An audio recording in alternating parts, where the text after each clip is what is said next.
என் தேவன் சாதாரணமானவர் அல்லவென்று, என் தேவன் அசாதாரணமானவர் என்று, என் தேவன் அசாத்தியமானவர் என்று என் இருதயத்திற்கு திரும்ப திரும்ப ஞாபகம் செய்கிறது என் கடந்த காலம். எப்பொழுது என் தேவன் அசாதாரணமானவர் என்று, அசாத்தியமானவர் என்று என் இருதயம் எனக்கு நினைவுபடுத்துகிறதோ, அப்ப என்ன நடக்கும் தெரியுமா? என்னுடைய விசுவாசம் பெருகும். என் பலத்துக்கு மிஞ்சின பிரச்சனையை ஒருவேளை நான் எதிர்கொள்ள வேண்டி இருக்கிற போது நான் ஒரு விசை பின்னால் திரும்பி பார்த்தேன் என்றால் எது என் நினைவுக்கு வரும்? இன்று நான் எதிர்கொள்கிற இந்த பிரச்சனையை விட கடந்த காலத்திலே நான் எதிர்கொண்ட பிரச்சனைகள் அல்லது தேவன் எனக்கு அருளிய பதில்கள், தேவன் எனக்கு அருளின சமாதானம், இதைவிட பயங்கரமான சூழல்களிலும் இதை காட்டிலும் மிகுந்த அபாயத்தினூடே ஆபத்தினூடே நான் சென்றிருந்த வேளையிலும் என் தேவன் எனக்கு துணையாய் நின்று அந்த சிங்கத்தின் வாயிலிருந்தும் மரண இருளின் பள்ளத்தாக்கிலும் இருந்தும் என் தேவனை மீட்டு வழிநடத்தி இங்கு வரை கொண்டு வந்திருக்கிறார். எனவே எனக்கு முன்னால் இருக்கிற இந்த பிரச்சனையையும் கூட ஜெயிப்பதற்கு என் தேவன் எனக்கு பலனை அருளுவார் என்றால், உனக்கு முன்னால் இருக்கிற பிரச்சனையை நீ எதிர்கொள்ளுவதற்கு என்ன செய்யணும்? கடந்த காலத்திலே தேவன் உனக்கு செய்த ஆச்சரிய காரியங்களை நீ மீண்டும் நினைச்சு பார்க்கணும். நாம் செய்கிற பெரிய தப்பே என்னன்னா, மறந்து போயிடுறோம். என் ஆத்துமாவே கர்த்தரை ஸ்தோத்ரி, என் முழு உள்ளமே அவர் செய்த சகல உபகாரங்களையும் மறவாதே அப்படின்னு சொல்லும்போது நாம் ஏதோ கொஞ்சம் பாரமா ஃபீல் பண்றோம்.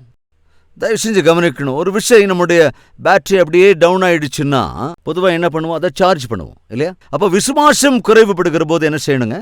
ஈஸியா உங்க விசுவாசத்தை சார்ஜ் பண்றதுக்கு தேவையான ஒரு அற்புதமான ஃபார்முலா என்னன்னு சொல்லவா? என்ன தெரியுமாங்க? ஒரு விசை பின்னால திரும்பி பார்த்து எந்த நிலைமையிலிருந்து தேவன் உன்னை இன்று இந்த நிலைக்கு கொண்டு வந்திருக்கிறாரோ என்பது ஒரு தடவை ஃபிளாஷ்பேக். நீ அவரை அடிச்சது, உங்க மனைவி உங்களை திட்டினது, இந்த உருப்படாத ஃபிளாஷ்பேக்கால் எந்த பிரயோஜனமோ இல்ல. தேவன் உன் வாழ்க்கையில என்னென்ன செய்தாரோ அவைகளை ஒரு முறை நினைத்துப்பார். அப்ப என்ன நடக்கும்னா, உன்னுடைய விசுவாசம், ஸ்ரீயே ஆக்சுவலா என்ன நடந்ததுன்னு சொல்லு. எதுக்குங்க? ஏதோ என் வாழ்க்கையில் நடந்து போச்சு. அட என்ன நடந்தது கொஞ்சம் சொல்லுமா? என்னவெல்லாம் நடந்ததோ அந்த ஸ்திரீ அவற்றை சொன்ன போது இனி என்னவெல்லாம் நடக்கப் போகிறதோ அது யாவீருக்கு புரிந்துவிட்டது. உங்களுக்கு ஏதாவது புரியுதாங்க? உன் வாழ்க்கையிலே தேவன் எவைகளையெல்லாம் செய்திருக்கிறாரோ ஞாபகத்தில் வைத்து அவைகளை உன் இருதயத்தில் பதிய வைத்துக் கொண்டால், அதற்காக தேவனை நீ துதித்துக் கொண்டே இருப்பாய் என்றால், எதிர்வரும் நாட்களில் உன் வாழ்க்கையில் தேவன் என்ன செய்ய போகிறார் என்பது உனக்கு ஈஸியா புரியும். வரப்போகும் நாட்களிலே தேவன் உன் வாழ்க்கையிலே ஆச்சரிய காரியங்களை, அற்புதங்களை செய்வதை நீ காண வேண்டும் என்றால் பின்னால ஒரு தடவை திரும்பி பார்க்கணும். 30வது சங்கீதம் 1 வசனம். கர்த்தாவே, என் சத்துருக்கள் என்னை மேற்கொண்டு மகிழ ஒட்டாமல் நீர் என்னை கைதூக்கி எடுத்தபடியினால். கடந்த காலத்தை நினைவு கூறுகிறான். என் சத்துருக்கள் என்னுடைய விஷயத்திலே மகிழாமல் இருக்கும்படி என்னை கைதூக்கி எடுத்தீர் அல்லவோ. எனக்கு இரக்கம் காட்டினீர் ஆண்டவரே, என்னை ஆசீர்வதித்தீரே. அப்படி கடந்த காலத்தை நீ ஒரு முறை நினைவுபடுத்திக் கொண்டால் உன் எதிர்காலம் அற்புதமானதாக இருக்கும். அதற்கப்புறம் தாவீது அழுத விஷயங்கள், கண்ணீர் சிந்தின விஷயங்கள் எல்லாமே அங்க இருக்குங்க. ஆனால் நான் சொல்ல வர்றது என்னன்னா, அந்த நாளிலே அந்த ஸ்திரீயின் வாழ்க்கையிலே நடந்திருக்கின்ற அந்த சங்கதிகளை அவள் சொன்னபோது நடக்கப் போகிற அற்புதத்தை யவீருவினால் என்ன செய்ய முடிந்தது?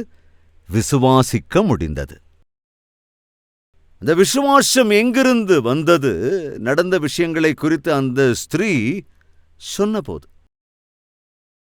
அம்மா, ஐயா, உன்னுடைய வாழ்க்கையில வரப்போரும் நாட்களில், எதிர்காலத்தில் தேவன் மூலமாக எல்லா அசாத்தியங்களும் உன் வாழ்க்கையில் சாத்தியமாக வேண்டுமென்றால், உன் வாழ்க்கையில் நடந்தவைகளை எல்லாம் ஒரு விசை உனக்கு நீயே சொல்லிக்கோ. உற்சாகமிழந்து சோர்வுல, டிப்ரெஷன்ல இருக்கிற ஒரு சகோதரனுக்கோ சகோதரிக்கோ அது மிகவும் உதவியாக இருக்கலாம். எனவே தினந்தோறும் உன் சாட்சியை நீ வெளிப்படுத்து. தேவன் செய்த ஆச்சரிய காரியங்களை பகிர்ந்து கொள் சகோதரனே, பகிர்ந்து கொள் சகோதரி. அது பிறருடைய விசுவாசத்தை பலப்படுத்தும். தேவனுடைய ஆச்சரிய காரியங்களை அவர்களும் பெற்றுக்கொள்ளும்படி அது செய்யும். ஜெபிக்கலாம்.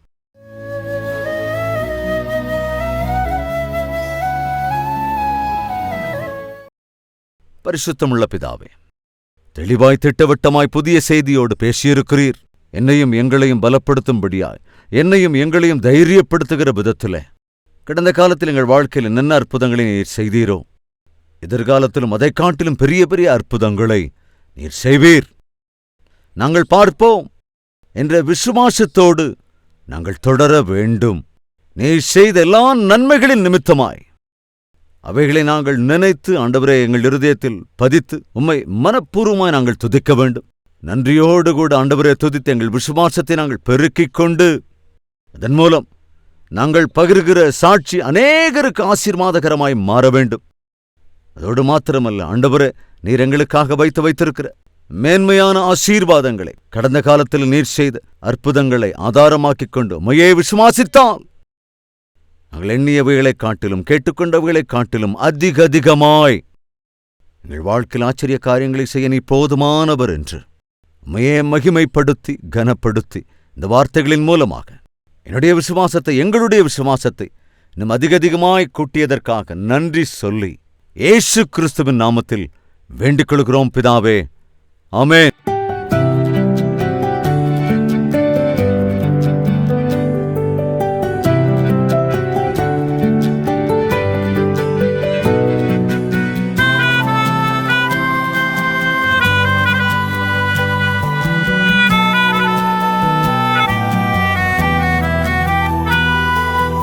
சுருக்கமான டெய்லி டிவோஷன் உங்களுக்கு ஆசீர்வாதமாக இருந்திருக்கும் என்றால் 10 பேருக்கு ஷேர் செய்யுங்கள், லைக் செய்யுங்கள், அதோடு கூட உங்கள் கமெண்ட்டையும் எழுதுங்கள்.